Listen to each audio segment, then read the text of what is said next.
일 만에 100만 개 이상의 계좌가 개설되는 등 초반 기세가 아주 대단합니다.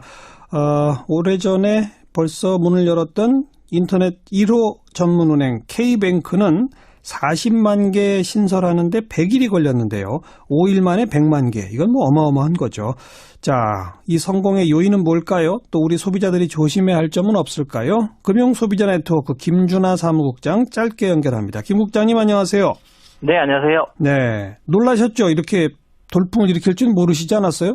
네, 사실 단기간 내에 100만 계좌를 돌파한 것은 굉장히 획기적인 일이라고 생각이 듭니다. 그 성공 요인은 뭐라고 생각하세요?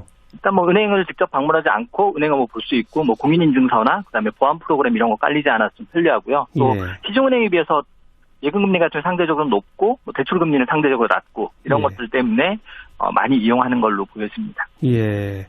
공인인증서가 필요 없고 또 보안 프로그램 같은 거 깔지 않아도 되고 이러면 위험한 거 아니에요 혹시?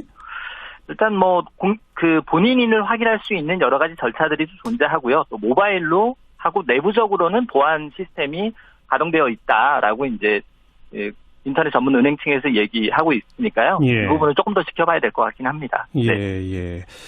실제로 금융 소비자 차원에서 이 은행을 이용하면 이득이 되는 유리한 측면은 금리가 예금 금리는 좀 높고 대출 금리는 낮다. 또 송금 수수료 같은 게 싸다. 이런 거 하고 또 어떤 게 있습니까?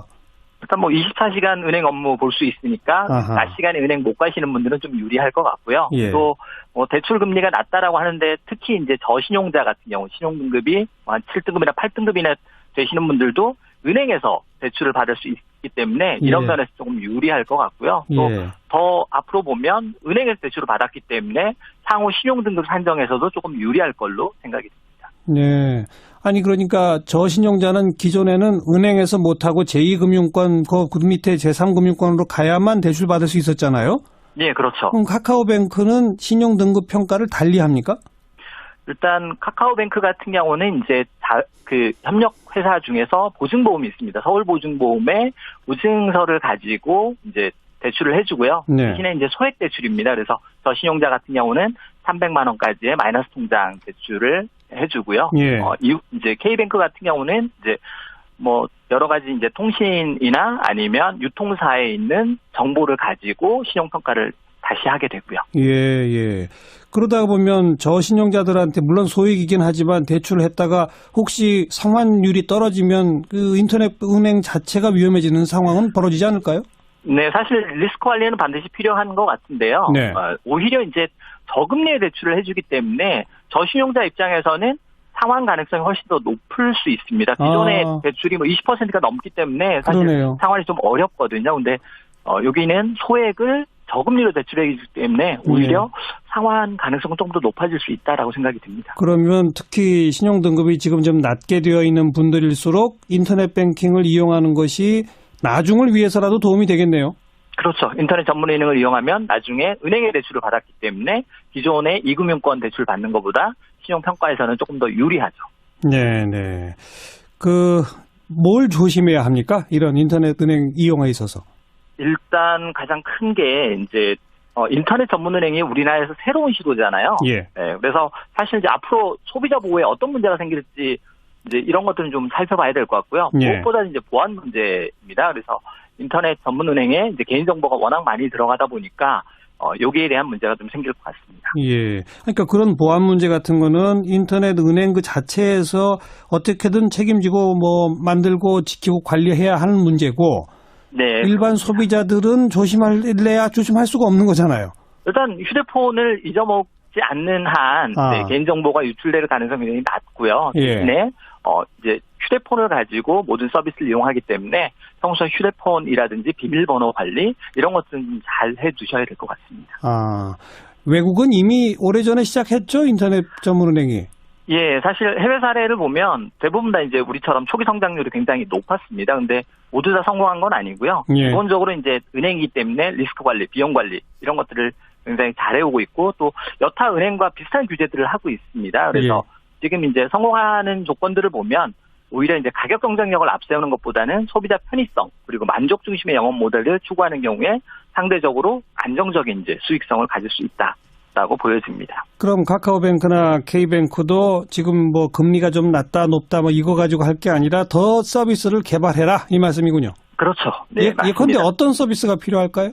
일단 소비자 입장에서는 굉장히 직관적인 서비스, 그다음에 편리한 서비스, 수수료가 없는 서비스. 그러니까 은행에 가면 좀 불편하고 기다리는 시간도 오래 걸리고 절차도 복잡하고 이런 것들이 있잖아요. 네. 이런 것들을 가급적 간소화시키고 소비자가 직관적으로 좀 파악할 수 있는 서비스들이 만들어지면 앞으로 조금 더 성공할 수 있지 않을까 생각이 듭니다. 네. 그래요. 인터넷 뱅킹 이용하시는 분들은 일단 제일 첫 번째, 기존에도 뭐 스마트폰 시대에 휴대폰 잃어버리면 큰일이지만 안 잃어버리게 해라. 그리고 비밀번호 같은 거 관리 철저히 하라. 이 말씀. 네, 그렇습니다. 여기까지 들을게요. 고맙습니다. 네, 감사합니다. 금융소비자 네트워크의 김준하 저는 GH입니다. 발가락 괜찮아요? 발가락? 병원 갔다 왔어요. 봤어요, 뉴스로. 한여름에 저 솜잎을 막 뒤집어 쓰고 막. 솜잎으로 어디서 구했어요? 2, 3박 대기에? 내가 많이 추워요. 아우, 저런, 아이고. 춥고 아프고. 누가 보면 중병 걸린 줄 알겠어. 아이고 참 사람이 아프다는 게 발가락 빠른 케어를 빌겠습니다. 고맙습니다. 그저께인가 그 뉴스 났던데, 그 뉴스? 직무정지 당하셨을 때, 그 시기에, 그 나랏돈 쓰신 거. 그 제가 직무 정지 당한 기간 동안 쓴 돈. 하루에 800만 원 돈. 아, 지금 현 정부 들어서 쓴 것보다 많던데, 그게. 직무가 정지당한 상황에서 뭘 그랬었을까? 참 알차게 빼먹었어, 진짜 알차게. 예. 그래서요. 그렇단 얘기죠. 또 쳐다보고. 아니 새삼스럽게 뭘 대단한 얘기거리도 아니구만. 이 정도쯤은 아무렇지도 않다? 전혀. 미안하거나 뭐 창피하거나 뭐 그런 것 전혀 없고. 아유 내가 왜? 아이고. 전혀. 하긴 뭐. 쓴 걸 뭐 어떡하라고요. 사실 돈 쓰는 재미가 제일 재밌지. 아이 그러니까 없어서 못 쓰지. 근데 그 내 돈 쓰면 재미없어. 내 돈 아닌 돈을 막 써야 재밌지. 그렇지요. 아시네. 이제 아냐고? 내가 모를 것 같아. 나 MB야. 맞아. 많이 아시지. 왜 그래 섭섭하게. 번데기 앞에서 주름 잡을 뻔했네요. 돼지 앞에서 코 깔 뻔했지. 예. 아이 또 겸손까지 할 필요 없잖아. 같은 번데기끼리. 동급인가요? 동급 번데기지 우리는. 고맙습니다. 근데 궁금한 게 있는데 최순실은 재산이 얼마나 돼요? 300조? 그건 좀 오바인 것 같고. 그러면은 298조? 에이. 사실 나도 잘 몰라요. 경제 공동체 아니야? 아유 무슨. 아니에요? 아이고. 아니냐고요. 맞구나. 걘 그냥 시녀예요. 저희 선친 때부터 제 옆에서 쫄랑거리던. 그러니까 그때부터 이제 해외로 빼돌린 돈들 재산 그런 거. 그래서 순실이 재산이 막 몇백조 된다 이런 말들까지 막 나오던데 설사 몇백조 이건 오바라 하더라도 아무튼 재산이 어마어마하다. 그건 아시죠? 예. 어이구 답변 감사합니다. 오랜만에 시원해. 와. 뭐 능력이죠 뭐 다. 최순실 재산 모습법 만든다 하던데. 국회의원들이 입법 발의 중이래 지금. 에이. 왜요? 그 최순실 재산 몰수법 만드는데 우리 자한당 몇 명 참여했는데요. 1명. 바른당은? 없어. 아 근데 뭘? 응? 그렇지? 나는 우리 식구들 믿어요. 당이 뭐 2개로 쪼개지든 3개로 쪼개지든 어디 안 가. 그 새로운 보수로 거듭나는 세미나를 열든 말든 사람은 안 변해요. 그건 그래. 보니까 통과되기 쉽지 않아 보이더라고. 쓸데없는 걱정 말고 그 안으로 들어나 갑시다. 그래서 들어가시죠. 예, 아유, 들어가시죠. 요즘 문 그냥 열어요. 많이 약해졌어.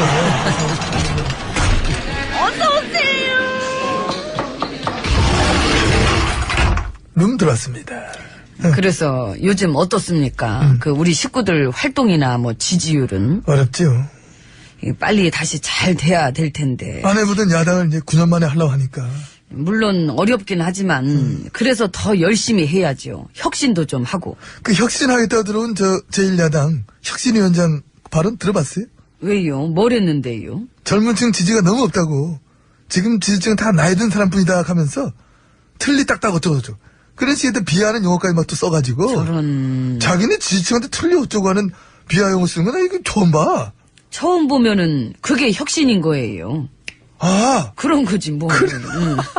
그리고 심지어 그 얘기도 했어. 예. 일배를 열심히 해야 된다. 아이고. 차라리 그걸 하라 그러지. 뭐를? 삼보일배. 삼보일배. 그렇잖아? 그렇지. 9년 동안 나라 망쳐놓은 거 죄송하다. 진심으로 반성한다. 우리 의원들은 앞으로 뭐 5년 내내 전국을 돌면서 삼보일배만 하겠다. 무릎팍 까질 때까지. 그래서 5년 후에 거듭나겠다. 사실 그게 혁신인데. 그렇지. 거기까진 머리가 안 돌아가니까. 그러니까. 팔자지 뭐. 아무튼 집안 꼴이 너무 망가져가지고 이걸 어떻게 해봐야 될지 참 갈피를 못 잡고 있는 것 같습니다. 당에서 나가가지고 새살림 차린 3야당은 어떤데요? 지지율 꼴찌. 열심히 하긴 하는데 대표가 또 참사 유족들 찾아가면 위로도 하고. 아이고, 전이랑 많이 달라졌구나. 그러니까. 전에는 참사 때문에 경제도 안 좋고 장사도 안 된다고 비난하더니. 세월호 참사가 단순한 교통사고랑 같은 것이다. 그랬던 분이 원내 대표시기도 해요. 난 그분들 환생경제 연극할 때가 참 좋았었는데 그 배우 소질도 있고. 아유, 지금도 그 소질은 어디 안 가지. 연기, 연극, 쇼 이런 거 잘하지. 이제 연기를 좀 더 잘 하려면은 진정성만 갖추면 되겠네. 아유, 갑자기 달라진 모습 보여주는 건 어려운 일이야. 난 그래서 내 모습 그대로 살려고요. 나는 그냥 내가 좋아. 그랬지 예. 거울 드릴까, 거울? 있어요. 있어. 예, 거울 보면서 밥이나 먹어야지. 가세요. 이게 거울 보면서 밥 먹는 거예요? 밥 먹으면서 거울 보는 거예요? 거울 보면서 밥 먹는 거지요. 밥 먹으면서 거울 보는 게 아니고? 그때 달라요. 여기는 소액을 저금리로 대출하기 때문에 오히려 상환 가능성은 조금 더 높아질 수 있다라고 생각이 듭니다. 그러면 특히 신용등급이 지금 좀 낮게 되어 있는 분들일수록 인터넷 뱅킹을 이용하는 것이 나중을 위해서라도 도움이 되겠네요. 그렇죠. 인터넷 전문은행을 이용하면 나중에 은행의 대출을 받았기 때문에 기존의 이금융권 대출 받는 것보다 신용평가에서는 조금 더 유리하죠. 네네. 뭘 조심해야 합니까? 이런 인터넷 은행 이용에 있어서. 일단 가장 큰 게 이제 인터넷 전문은행이 우리나라에서 새로운 시도잖아요. 예. 네, 그래서 사실 이제 앞으로 소비자 보호에 어떤 문제가 생길지 이제 이런 것들은 좀 살펴봐야 될 것 같고요. 예. 무엇보다 이제 보안 문제입니다. 그래서 인터넷 전문은행에 이제 개인정보가 워낙 많이 들어가다 보니까 여기에 대한 문제가 좀 생길 것 같습니다. 예. 그러니까 그런 보안 문제 같은 거는 인터넷 은행 그 자체에서 어떻게든 책임지고 만들고 지키고 관리해야 하는 문제고 네. 일반 소비자들은 조심할래야 조심하래요. 네. 이런 거 위험한 거 아니에요, 혹시? 일단 본인을 확인할 수 있는 여러 가지 절차들이 존재하고요. 또 모바일로 하고 내부적으로는 보안 시스템이 가동되어 있다라고 이제 인터넷 전문 은행 층에서 얘기하고 있으니까요. 예. 이 부분을 조금 더 지켜봐야 될 것 같긴 합니다. 예, 네. 예. 실제로 금융 소비자 차원에서 이 은행을 이용하면 이득이 되는 유리한 측면은 금리가 예금 금리는 좀 높고 대출 금리는 낮다. 또 송금 수수료 같은 게 싸다. 이런 거 하고 또 어떤 게 있습니까? 일단 24시간 은행 업무 볼 수 있으니까 아하. 낮 시간에 은행 못 가시는 분들은 좀 유리할 것 같고요. 예. 또 대출 금리가 낮다라고 하는데 특히 이제 저신용자 같은 경우 신용등급이 한 7등급이나 8등급이나 되시는 분들도 은행에서 대출을 받을 수 있기 때문에 이런 예. 면에서 조금 유리할 것 같고요. 또 예. 더 앞으로 보면 은행에서 대출을 받았기 때문에 향후 신용등급 산정에서도 조금 유리할 걸로 생각이 듭니다. 네. 아니 그러니까 저신용자는 기존에는 은행에서 못하고 제1일 만에 100만 개 이상의 계좌가 개설되는 등 초반 기세가 아주 대단합니다. 오래전에 벌써 문을 열었던 인터넷 1호 전문은행 K뱅크는 40만 개 신설하는데 100일이 걸렸는데요. 5일 만에 100만 개. 이건 어마어마한 거죠. 자, 이 성공의 요인은 뭘까요? 또 우리 소비자들이 조심해야 할 점은 없을까요? 금융소비자 네트워크 김준하 사무국장 짧게 연결합니다. 김 국장님 안녕하세요. 네, 안녕하세요. 네, 놀라셨죠? 이렇게 돌풍을 일으킬 줄 모르시지 않았어요? 네, 사실 단기간 내에 100만 계좌를 돌파한 것은 굉장히 획기적인 일이라고 생각이 듭니다. 그 성공 요인은 뭐라고 생각하세요? 일단 은행을 직접 방문하지 않고 은행 업무 볼 수 있고 공인인증서나 그다음에 보안 프로그램 이런 거 깔리지 않아서 좀 편리하고요. 또 예. 시중은행에 비해서 예금금리가 좀 상대적으로 높고 대출금리는 상대적으로 낮고 이런 예. 것들 때문에 많이 이용하는 걸로 보여집니다. 예, 공인인증서가 필요 없고 또 보안 프로그램 같은 거 깔지 않아도 되고 이러면 네. 이 금융권 그 밑에 제3금융권으로 가야만 대출 받을 수 있었잖아요. 네, 그렇죠. 그럼 카카오뱅크는 신용등급 평가를 달리 합니까?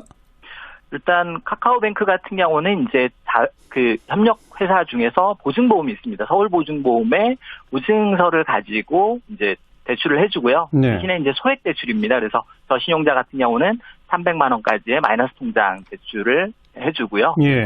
이제 K뱅크 같은 경우는 이제 여러 가지 이제 통신이나 아니면 유통사에 있는 정보를 가지고 신용평가를 다시 하게 되고요. 예.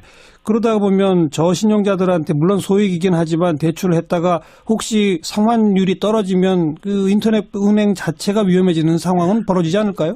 네, 사실 리스크 관리는 반드시 필요한 것 같은데요. 네. 오히려 이제 저금리의 대출을 해주기 때문에 저신용자 입장에서는 상환 가능성이 훨씬 더 높을 수 있습니다. 기존의 대출이 뭐 20%가 넘기 때문에 사실 그러네요. 상환이 좀 어렵거든요. 근데 할 수가 없는 거잖아요. 일단 휴대폰을 잊어먹지 않는 한 개인정보가 유출될 가능성이 굉장히 낮고요. 대신에 이제 휴대폰을 가지고 모든 서비스를 이용하기 때문에 평소에 휴대폰이라든지 비밀번호 관리 이런 것들은 좀 잘 해두셔야 될 것 같습니다. 외국은 이미 오래전에 시작했죠? 인터넷 전문은행이. 예, 사실 해외 사례를 보면 대부분 다 이제 우리처럼 초기 성장률이 굉장히 높았습니다. 근데 모두 다 성공한 건 아니고요. 예. 기본적으로 이제 은행이기 때문에 리스크 관리, 비용 관리 이런 것들을 굉장히 잘해오고 있고 또 여타 은행과 비슷한 규제들을 하고 있습니다. 그래서 지금 이제 성공하는 조건들을 보면 오히려 이제 가격 경쟁력을 앞세우는 것보다는 소비자 편의성 그리고 만족 중심의 영업 모델을 추구하는 경우에 상대적으로 안정적인 이제 수익성을 가질 수 있다라고 보여집니다. 그럼 카카오뱅크나 K뱅크도 지금 뭐 금리가 좀 낮다 높다 뭐 이거 가지고 할 게 아니라 더 서비스를 개발해라 이 말씀이군요. 그렇죠. 네, 맞습니다. 예컨대 어떤 서비스가 필요할까요? 일단 소비자 입장에서는 굉장히